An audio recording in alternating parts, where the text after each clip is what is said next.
Dr. Sarah Chen had grown used to the stairs.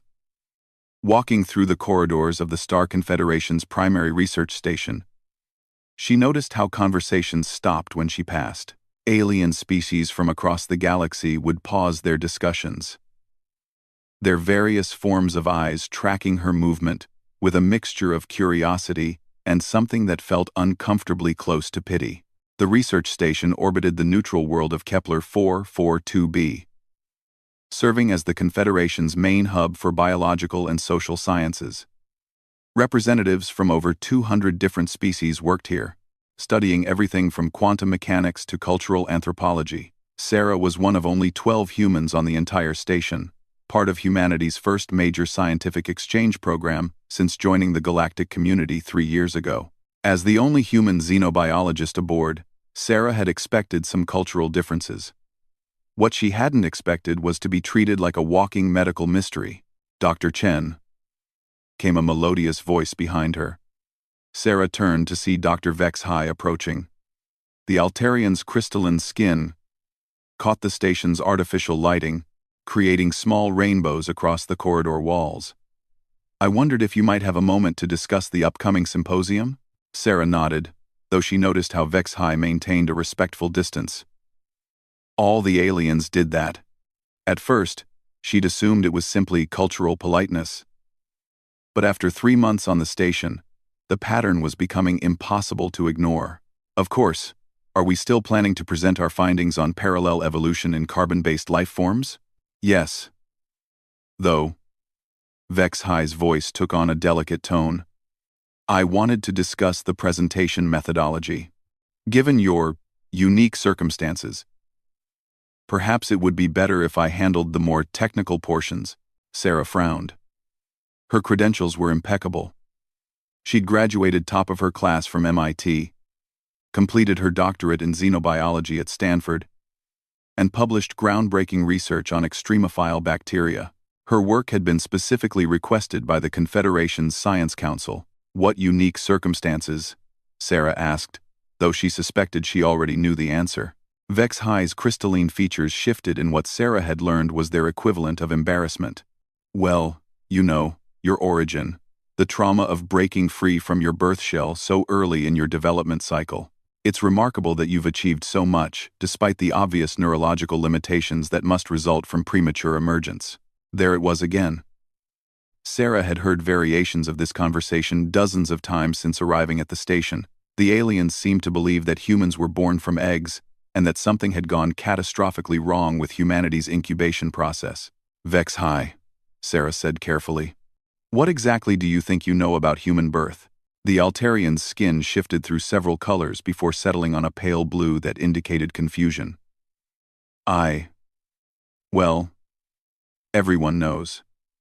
Humans are the species that breaks free too early. Your eggs are defective, failing to maintain proper gestation periods. It's why humans are so..." They gestured helplessly. "So small and fragile compared to other sapient species."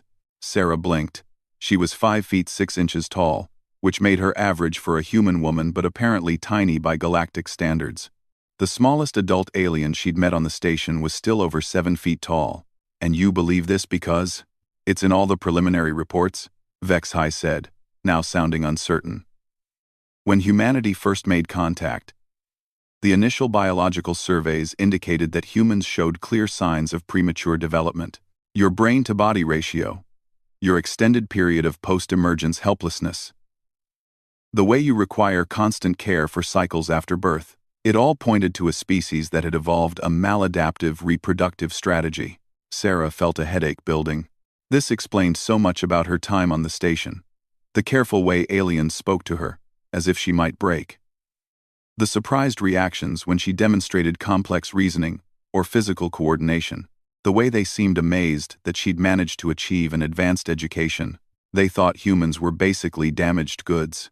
"Vex High," Sarah said slowly. "I think there might be a fundamental misunderstanding about human biology." Before the Altarian could respond, a commotion erupted from the main laboratory. Shouts echoed through the corridor, followed by the unmistakable sound of emergency alarms. Sarah and Vex's High rushed toward the noise, The lab was in chaos.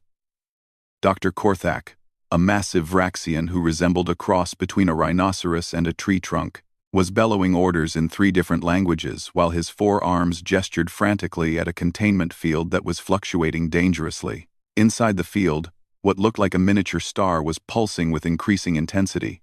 "The quantum resonance is destabilizing," Korthak roared. "If the containment fails, the entire section will be consumed." Sarah assessed the situation quickly. The experiment involved creating a controlled microsingularity to study gravitational effects on various biological samples. Something had clearly gone wrong with the magnetic containment system. "What's the containment field strength?" Sarah called out, moving toward the control panel. "Holding at 67% and falling," replied Dr. Talara, a spider-like arachnoid whose 8 arms were dancing across multiple control interfaces. "We've lost primary power coupling.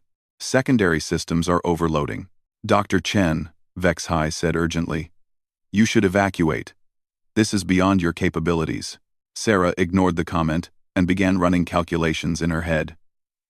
The containment field was powered by 3 independent generators, but they were designed to work in harmony.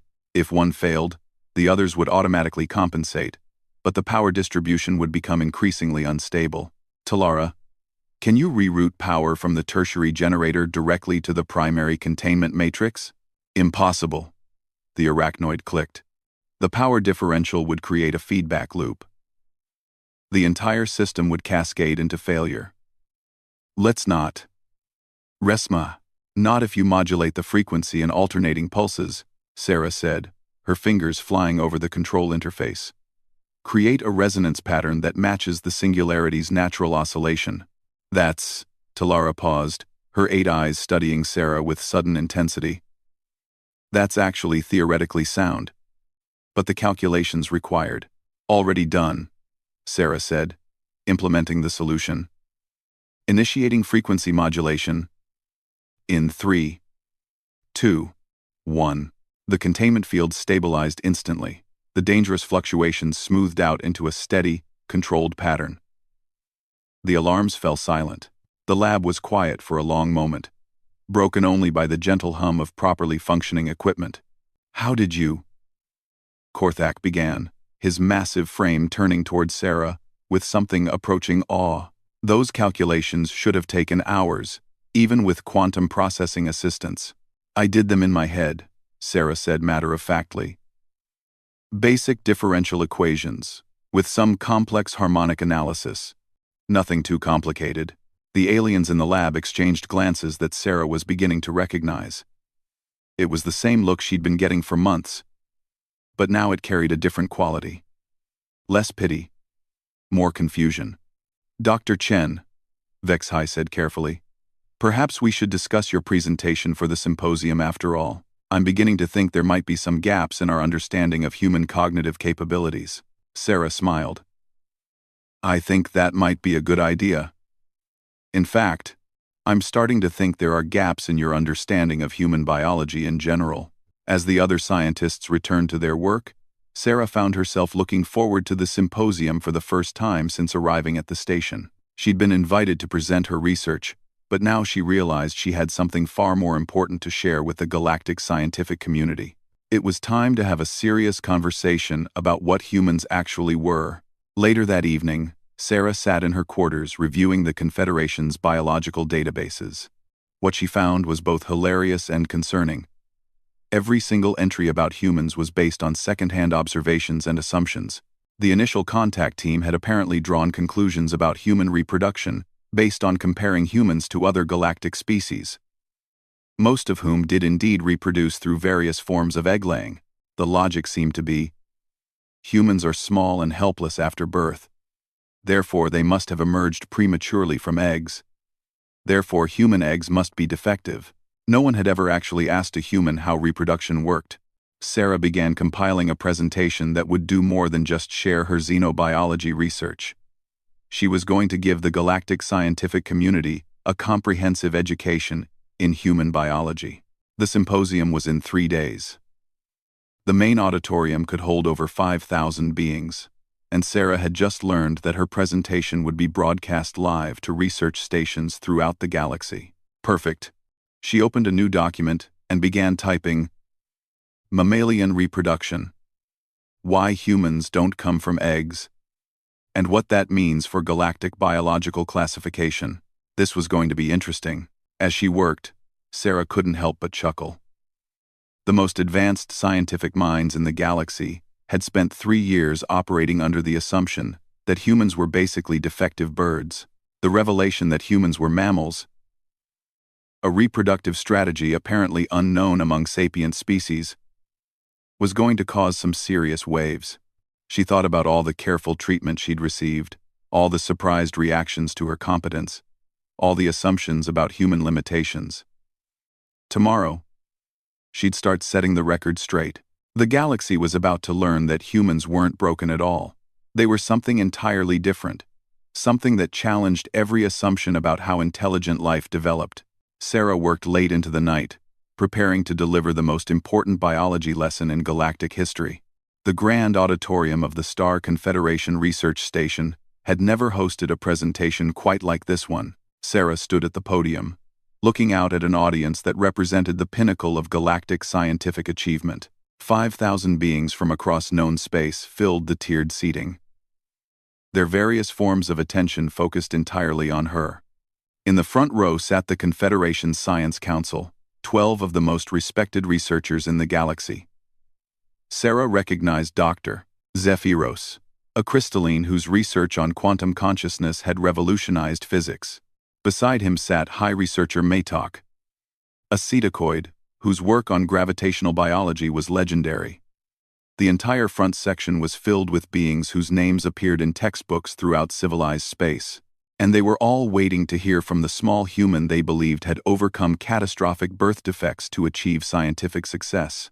"Esteemed colleagues," Sarah began, her voice carrying clearly through the auditorium's acoustic system. "3 days ago, I learned something that fundamentally changed my understanding of my place in this galaxy." A gentle murmur rippled through the audience.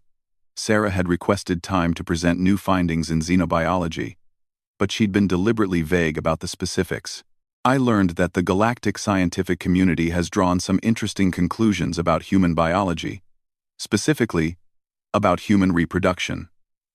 She paused, letting the statement settle. "Today, I'd like to share some information that may require us to reconsider some of our basic assumptions about biological diversity." Dr. Vexhai, sitting in the third row, shifted nervously. After the lab incident 3 days earlier, they'd been treating Sarah with considerably more respect, but the Altarians still seemed uncertain about what to expect. Sarah activated the main display, showing a simple comparison chart. On one side was a typical Altarian reproductive cycle, complete with the crystalline egg stage that lasted nearly 2 full planetary rotations.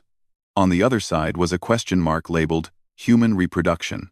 "Let me start with a question," Sarah said. "How many of you have directly observed human reproduction?"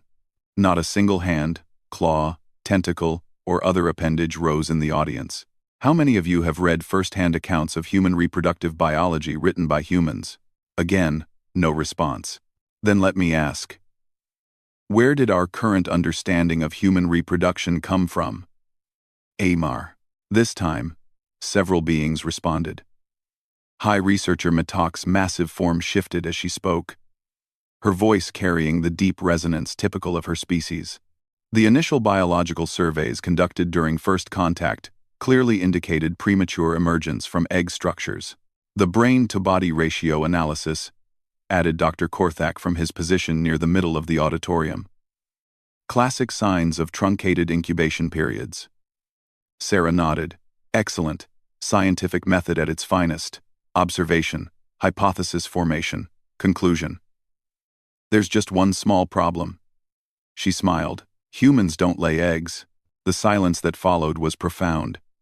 Sarah could hear the hum of the station's life support systems, the whisper of air circulation, the faint electrical buzz of the display screens. Nothing else.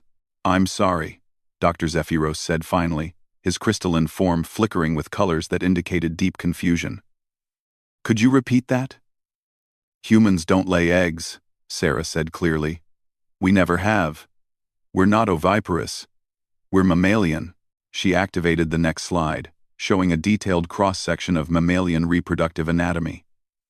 The image was clinical, educational, and apparently completely alien to every being in the auditorium.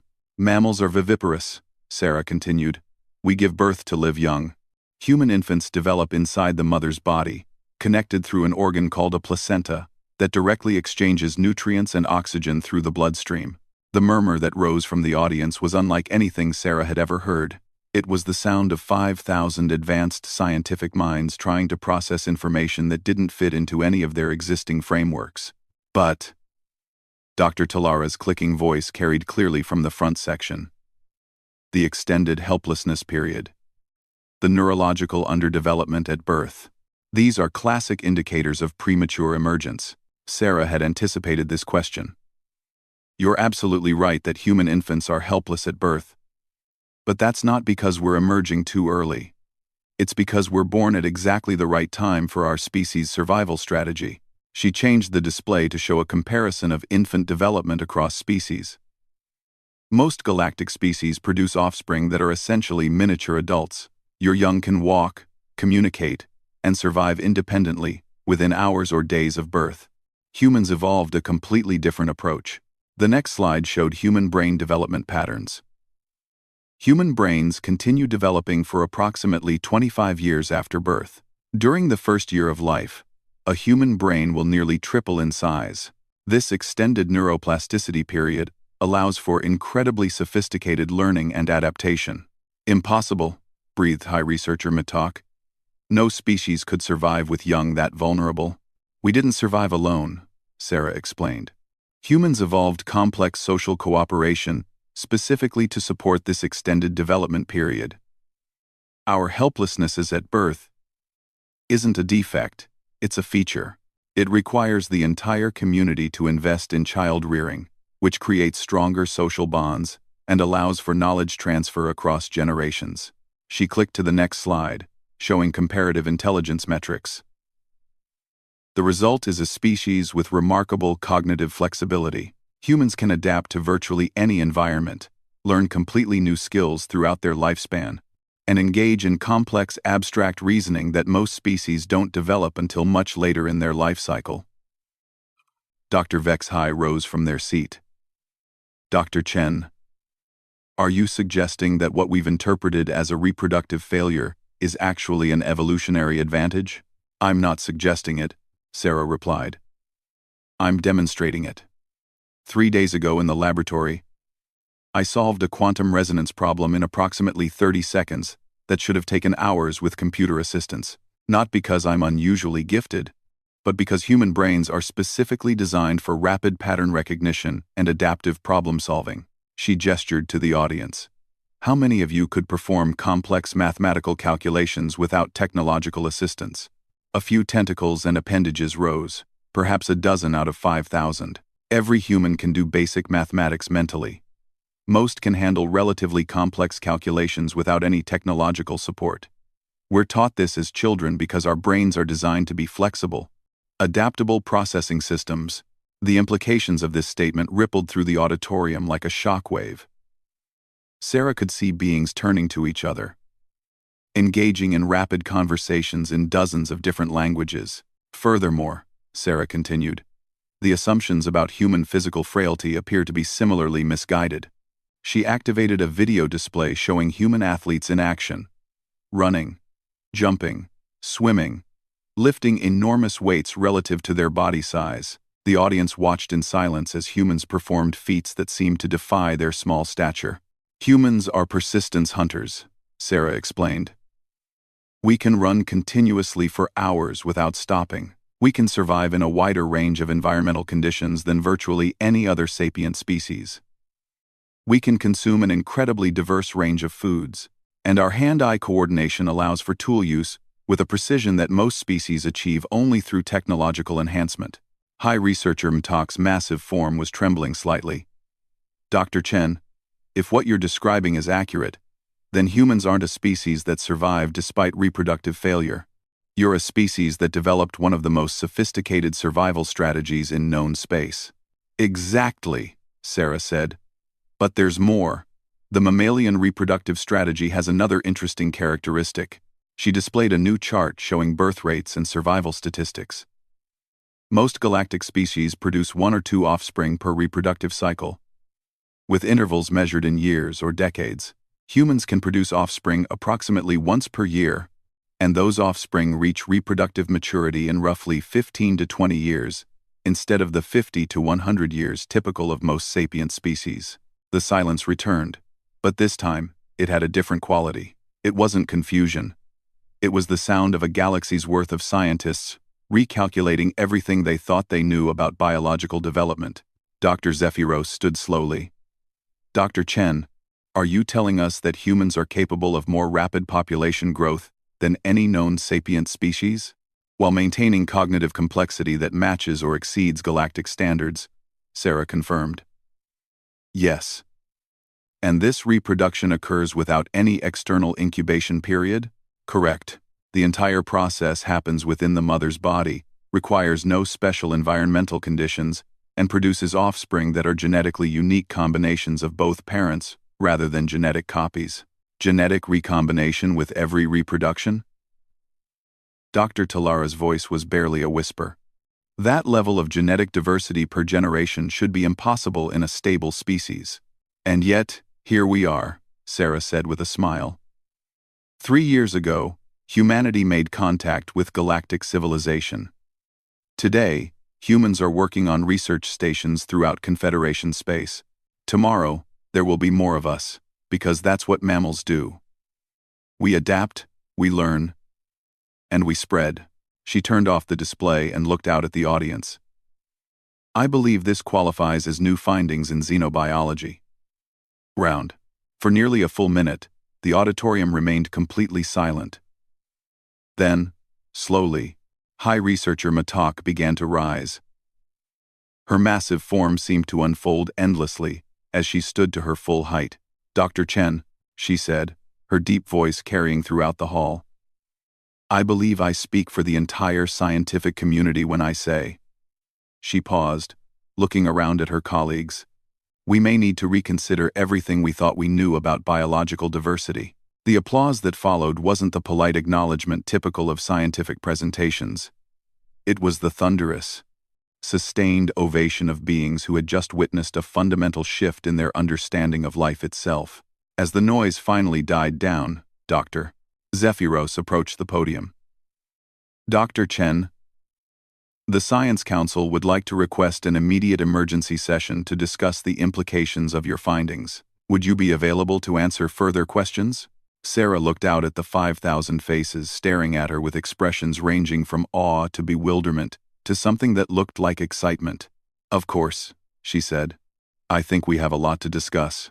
As the audience began filing out, Sarah heard fragments of conversation in dozens of languages. She caught enough to understand that emergency research protocols were being activated, that xenobiology textbooks were being recalled for revision, and that humanity had just gone from being viewed as a fascinating medical anomaly to something much more significant. The galaxy was about to discover that humans weren't the weakest member of the galactic community. They might just be the most dangerous. The emergency session of the Star Confederation Science Council convened 6 hours after Sarah's presentation. But the reverberations of her revelation had already spread far beyond the research station. Emergency communications were flooding in from scientific institutions across the galaxy, all demanding immediate clarification of the human biological data. Sarah sat in the center of the council's circular chamber, surrounded by the 12 most powerful scientific minds in known space. The atmosphere had changed dramatically from her earlier presentation, where before she'd been treated with careful sympathy. Now she found herself the focus of intense, almost predatory attention. Dr. Chen, began High Researcher Mitak, her massive setacoid form leaning forward with obvious urgency. We need to discuss the broader implications of your species' reproductive capabilities. According to your data, humans can produce offspring at a rate approximately 50 times faster than the galactic average, while maintaining cognitive development that exceeds many established species, added Dr. Zephyros, his crystalline structure flickering rapidly through colors that indicated deep analysis. This combination, should be evolutionarily impossible. Sarah had spent the last 6 hours fielding increasingly intense questions, and she was beginning to understand that her simple biology lesson had inadvertently revealed something that was making the galactic powers very nervous. "It's not impossible," she replied calmly. "It's just different from what you're used to. Mammals evolved cooperative child-rearing specifically to support rapid reproduction, while maintaining cognitive complexity." Dr. Vorthok, a towering insectoid whose species formed the backbone of the Confederation military, clicked his mandibles in a pattern Sarah had learned indicated serious concern. "Dr. Chen, when humanity first joined the Confederation 3 years ago, your species numbered approximately 8 billion individuals on your homeworld." "That's correct. At mammalian reproductive rates, how many humans might exist in, say, 50 years? Sarah did the calculation quickly. "Assuming current growth patterns and expansion into galactic territories. Probably somewhere between 50 and 100 billion. The silence that followed was deafening. 100 billion, Doctor, Talara whispered, her arachnoid form trembling slightly.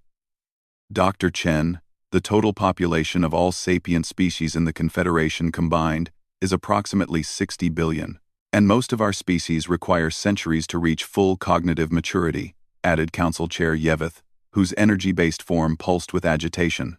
While humans achieve full sapience in approximately 2 decades, Sarah was beginning to understand why the emergency session had been called. From the galactic perspective, humanity hadn't just revealed an interesting biological quirk, they'd revealed that they were a potential demographic tsunami. "Council members," Sarah said carefully, "I hope you're not suggesting that human reproduction is somehow threatening to galactic civilization." "Not threatening," Dr. Zephyros said quickly, "but unprecedented. The Confederation has maintained stable population levels for millennia. Our species evolved reproductive strategies that prioritize genetic stability and resource conservation. The idea of exponential population growth is—" He paused, colors shifting across his crystalline form. "Foreign to us." High researcher Matak leaned back in her massive chair. "Dr. Chen, help us understand. Why did humans evolve such an aggressive reproductive strategy?" "Aggressive?" Sarah couldn't help but smile. "Matak, with respect, there's nothing aggressive about it. Humans evolved on a planet with significant environmental challenges, climate variations, natural disasters, predator species, disease outbreaks. The species that survived were the ones that could adapt quickly and repopulate rapidly when faced with catastrophic losses." She stood and activated the chamber's main display, showing Earth's geological and biological history. Humans survived ice ages, volcanic eruptions, asteroid impacts, and plague outbreaks that would have eliminated most species. We did it through adaptability, cooperation, and yes, rapid reproduction when circumstances required it. But now those circumstances don't exist, Dr. Vorthok pointed out. Galactic civilization has eliminated most of the survival pressures that shaped your evolution. What happens to a species designed for rapid expansion? When expansion is no longer necessary for survival, we adapt, Sarah said simply. That's what mammals do. We're not locked into our reproductive patterns the way egg-laying species are. Human families can choose to have many children, few children, or no children, based on circumstances and personal preference. But the capability remains, Council Chair Yeveth observed. Dr. Chen, in the 3 years since joining the Confederation, how many humans have left Earth to settle in galactic territories? Sarah consulted her personal data pad. Approximately 50,000. Any?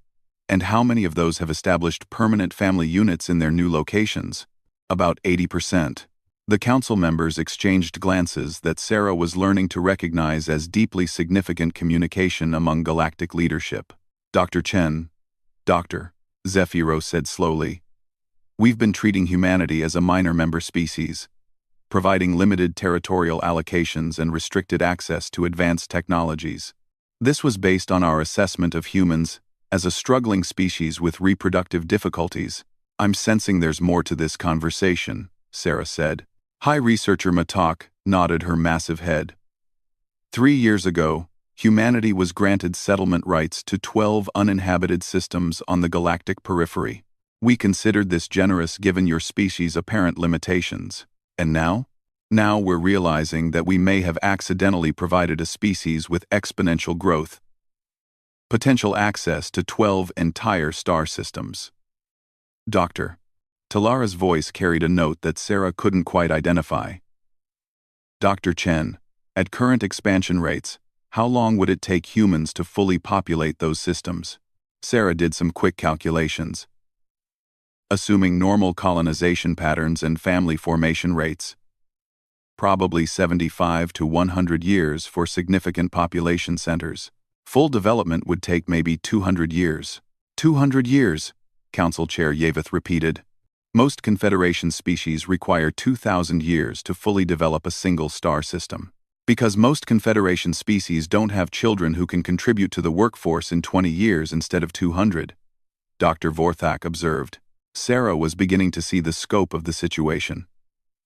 Council members, are you concerned that humanity might outcompete other species for galactic resources? Not outcompete, Dr. Zephyros said carefully. Overwhelm. Galactic civilization has been stable for over 10,000 years because all member species have similar reproductive and development patterns. We've built our entire political and economic structure around slow, deliberate growth.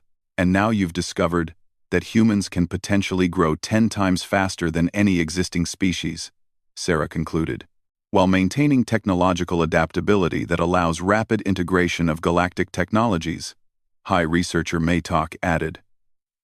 Dr. Chen, in 3 years, how many humans have achieved advanced degrees in galactic sciences? Sarah checked her data again. About 8,000. It took the Altarians 3 centuries to produce their first 1,000 galactic science graduates, Dr. Talara pointed out. Council Chair Yveth's energy form pulsed with what Sarah was learning indicated deep thought. Dr. Chen, we need to discuss some immediate policy adjustments. What kind of adjustments? First, humanity's status within the Confederation needs to be re-evaluated. You're clearly not a struggling minor species requiring assistance. You're a major demographic force that could reshape galactic civilization. Dr. Vorthak leaned forward. Second, we need to establish new frameworks for territorial allocation, resource distribution, and political representation that account for humanity's unique growth patterns. And third, High Researcher Matok said with something that sounded like admiration in her deep voice, we need to completely revise our understanding of biological diversity. If mammals represent a viable alternative to traditional reproductive strategies, there may be other species out there we've similarly misunderstood. Sarah looked around the chamber at the 12 beings who essentially governed galactic scientific policy. So what happens now? Now, Dr. Zephyros said, his crystalline form shifting through colors that indicated excitement.